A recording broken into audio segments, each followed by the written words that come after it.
দেখবি, কবিরা গুনাহ দেখবি, কবিরা গুনাহ দেখবি।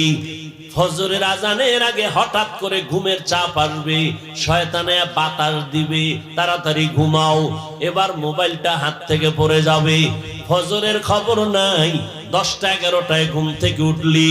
ও যুবক, জানো না ঘুমটা কত বড় নেয়ামত?